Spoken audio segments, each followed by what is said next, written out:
Good morning. Demo ko lang yung sa new voucher na module. Nilagay ko siya dito sa cement app with fuel app. So, login ako as admin. And nag-add tayo dito ng vouchers na module.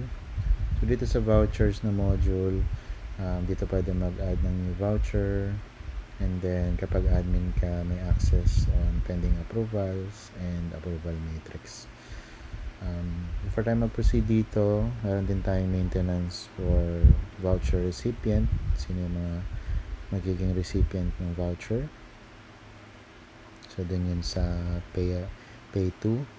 And ito, before any other na mga request, kailangan ma-set up yung matrix. So, dito meron tayong initial matrix na minimum amount na 1 peso up to a maximum amount of 200,000.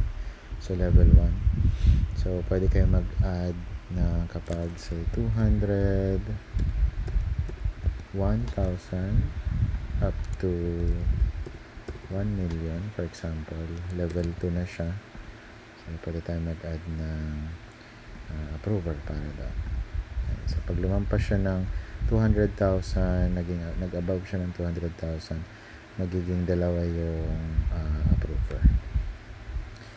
Okay. So, once ma-set up na yan, pwede na tayo mag-add ng voucher. Automatic yung voucher number, transaction date, and then sa recipient. So, if wala dito yung recipient, pwede mag-click ng add and pwede mag-add ng new recipient. Automatic masaselect siya. Okay. Tapos dito pwede mag-add ng particular, sample salary. Tapos pwede mag-add ng row.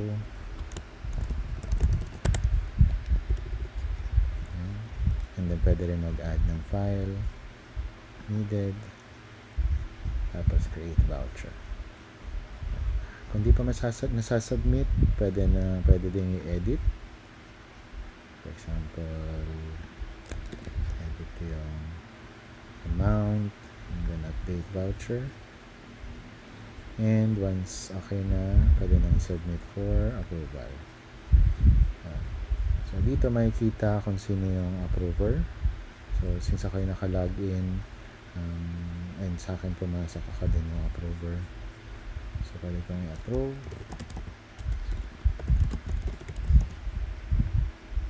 And, magiging approve na siya. Tapos, pwede siyang i-close. Okay. So, yeah. That's it for the voucher. Pakita ko lang din na in-add natin siya dito sa users and then matrix. So, admin of course, may access sa lahat. And then, pwedeng i-restrict or i-add yung access sa cement users and sa fuel. So, for now, naka-add sila lahat.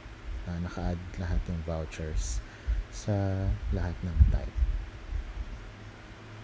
Okay, so that's it. If you have questions, let me know.